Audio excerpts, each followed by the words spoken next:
Hey there, welcome back. RC Crawler Talk. All right, today's episode, I'm going to try to show you the steps I take to mounting a hard body on this SORRCA Class 1 Vanquish VS410 chassis setup I got going on. All right, so some things to consider. Class 1 rules and regs to build your truck. So in Class 1, you're allowed some very minimal body trimming. You can trim out fender flares, moldings. In the front of the wheel wells, you can trim up to the bottom of the grill or light bezel. And in the back, you're allowed to trim up to the bottom of the tailgate. Now, I don't have a tailgate for this guy as of yet, and undecided if I'm going to actually use one or not. But looking at pictures and my other experiences, that the tailgate is about a 1/4 inch below this light bezel. So I went ahead and trimmed the back. You can see that. I previously trimmed the front up as far as I think I can go. And I also went through and I did some trimming on the fender flare on the back side of the fender well. So if you probably can't see it because of the light, but I didn't trim all the fender flare out. There's still a little bit of a hump here, so you can actually tell that I didn't trim too much. You know, check with your local group that you're running with. If you want to, building for like a scale nationals SORRCA event, then you want to make sure you get this thing on par. So the other things to consider. So you got that trimming done, but SORRCA rules also say on a Class 1 you need to have half the tire tread covered by the body and or fender flares if you have to add them. Now I'm going to try to get away with not adding fender flares, but as you can see, just kind of a rough base where this might be laid out. Let's get the tires here straight. I've got sliders. I put the sliders back on just so I could see, eyeball measurement gap to try to get this body squared left and right. But you can tell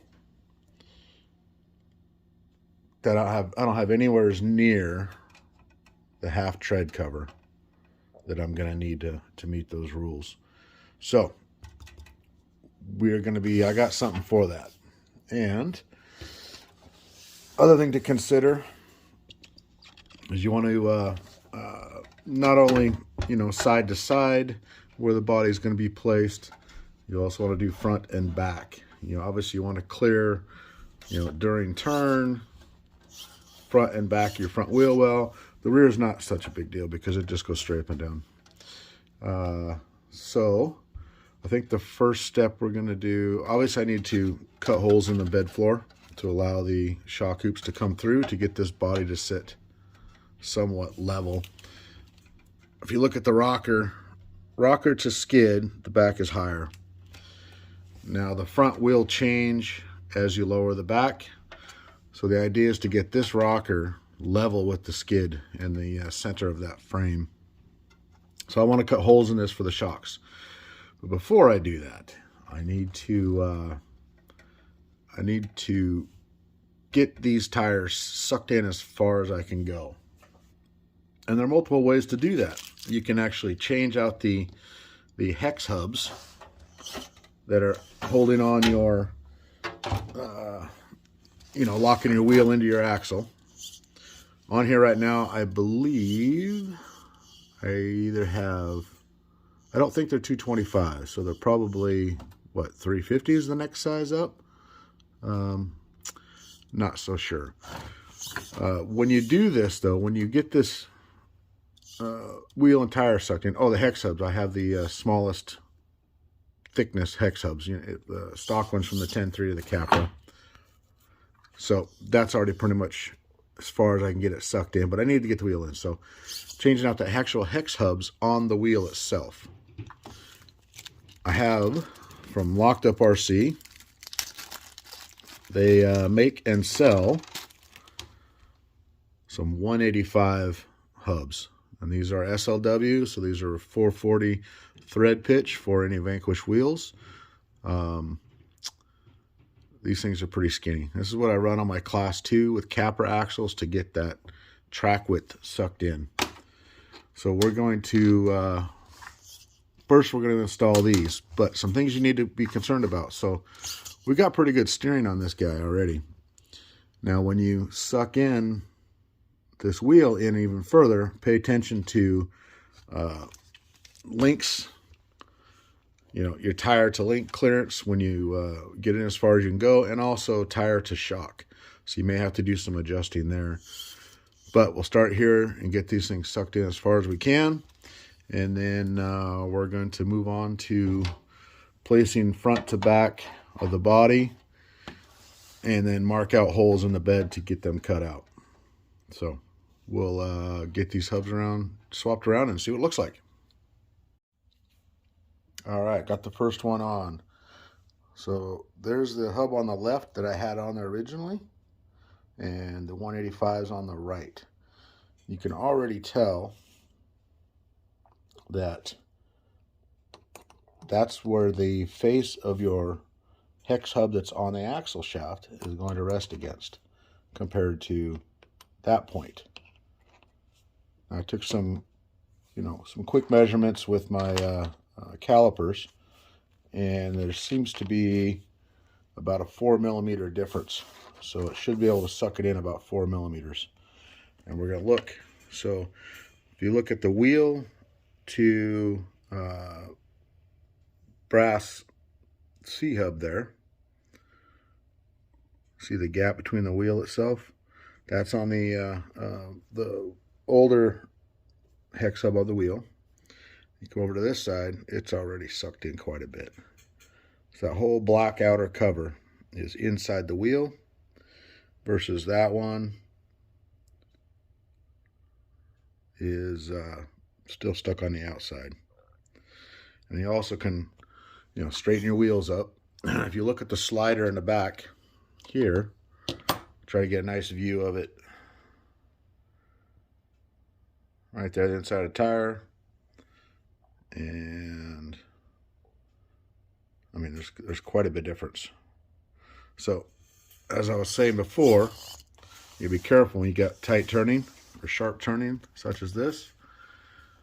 I'm going to be clearance just fine, so I don't have to worry about that. Don't have to relocate the shock. Don't have to worry about it hitting the suspension or nothing like that, as compared to this side. So I think we're going to be okay. All right, I'm going to get the other side put on there and see what it looks like on the body on it. All right. Well, it didn't quite suck it in as far as I was hoping it would. You can see, if you look at this tread right here where it zigzags, that's roughly the center of that tire. So I still have quite a bit of coverage I need. More than I was hoping. I stuck a little piece of Velcro wrapped around and underneath the skid just to kind of firm up the body. Once I get it in position, looking down at the slider gap between the rocker of the body and the slider, it's pretty close to where it needs to be. So I've got some decisions to make. You do still have some options.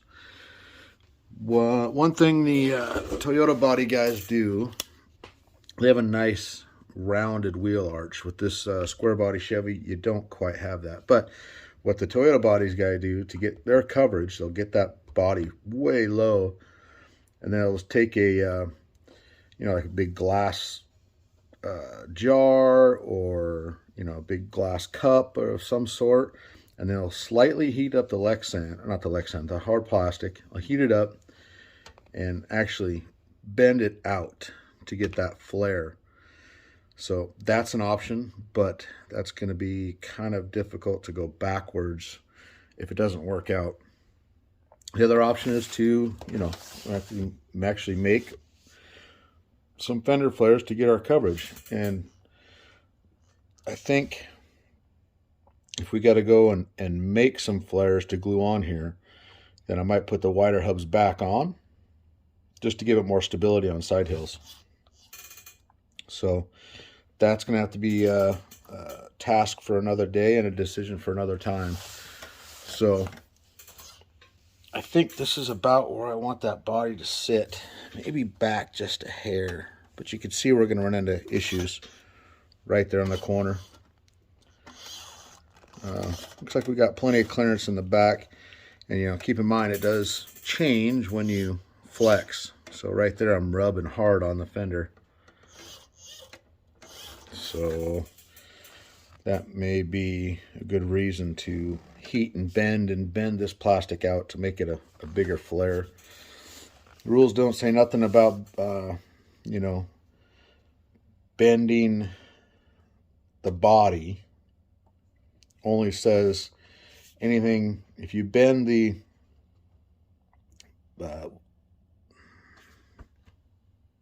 alright, so what's it say about bending the body on the body requirements on the SORRCA rules?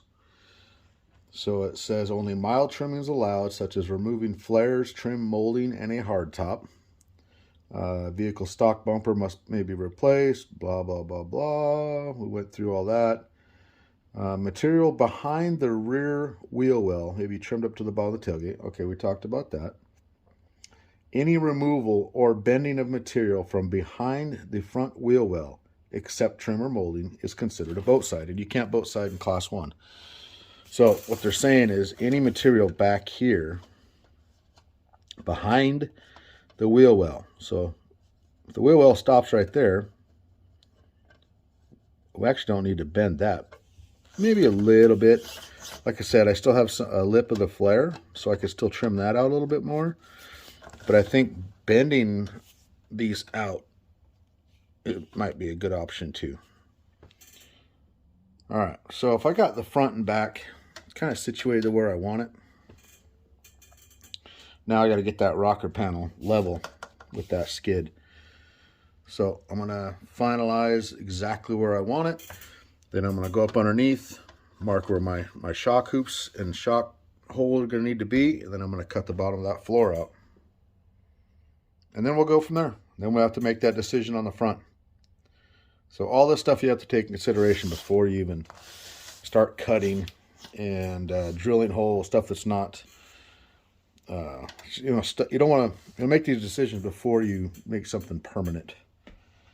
So, all right, see you in a few. All right, there we go. So I got holes cut in the floor for the bed. I got that body dropped down pretty close to where I want it. It's not quite as low as I was anticipating. You know, the body is still, the rocker panel is still a little higher than I would like, but I think it's going to work. I made a decision. I'm not going to bend these. I am going to trim out the entire flare, front and rear, on all four corners. We're going to get rid of this factory flare. That's going to give us a little more clearance. And since I'm not going to worry about bending them, I did go to, and you can check them out, the website, RC Addict. He sells some rubber fender flares for the clod body. And so they're going to be flexible. They actually slip over the body. It looks like they glue from the backside. And they're going to kind of look like bushwhacker cutout flares. So I'm going to add those to get my tire coverage. And depending on how wide they are when I get them, I'm probably going to stick with these smaller hex hubs on the wheels to get it sucked in closer to the body. If those flares are really wide, then I may go back to the wider hub just for stability. But I got those on order, so we'll see what happens when those come in. Now, the body is actually pretty level with that skid, and I think it'll work. So under flex right now, the back is pretty darn good.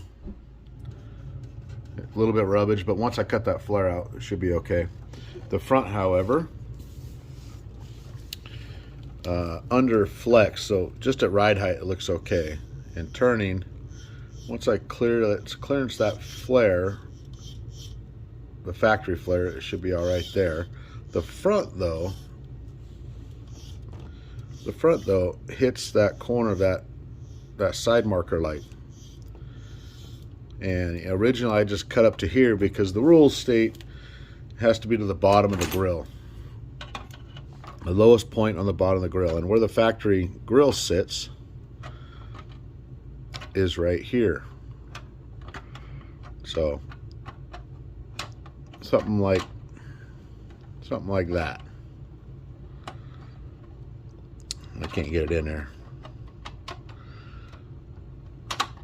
So this is where the factory grill sits.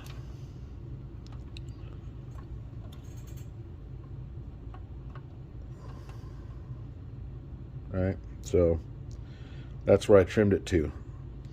Now if you read the rules, sometimes it's not always about what the rules say, but it's also you have to build your truck to what the rules don't say. Rules say the lowest part of the grill or light bezel. It doesn't say anything about relocating your grill. So I need a little more clearance on this corner. And on these clod busters, the top of the grill, it's pretty squared off. You can see I rounded that and I rounded that. And what that's going to allow me to do is actually set it back in further in the body and up. So if I push that up, look, I'm going to gain at least 1/8 of an inch, if not more. So now I can cut on the top line of that side marker light and still be legit. Now, before you do this, check with your local guys. But, you know, in my luck, SORRCA committee right now is defining gray areas on the rules for 2022. So my luck is I'll trim this and they'll clear that up where the grill has to be in a factory location. So we'll see what's going to happen. If need be, I'll get another dang body and turn this one into a C2. But this is what I'm going to do. We're going to take this grill and we're going to mount it inside further and shove it up. That should give me enough clearance on the front to turn. Because like I said, right now, at ride height it's a little bit, oh, body shifted. There we go. I got clearance there, but I don't there at full stuff. And then you flex it out and it hits even harder, but right there at that line. So I may still get a little bit of rubbage at the top when I cut that top of that line, but I think it's gonna be all right. So there we go. I'm still gonna have them do drop bed. My body guy, we're gonna cut this out. We're gonna bob this thing. I want this tail light right at that back edge of that tire. So he's gonna bob out, what, an inch or so? I'll get some measurements for him. And look at that approach angle. The frame horns are going to get cut. I'm actually going to come in. And I'm going to cut this frame off here and there, and I'll build my bumper straight out from there and drill some holes. On the back, I know I still got to relocate these shock towers forward one hole to make use of more, you know, more adjustments. That's all right. And I got to cut once I get it bobbed, I'll know where I can cut that frame to make the rear bumper. So that's it for this week. Now you kind of seen what I got going on.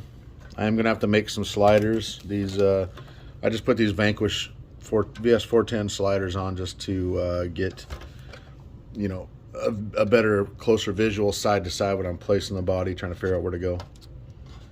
Yeah, it's coming along.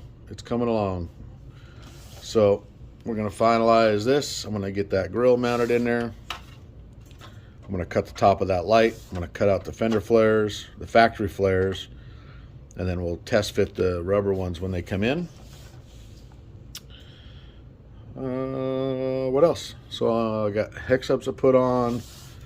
I have motor and servo coming in for it. That'll be next week's episode.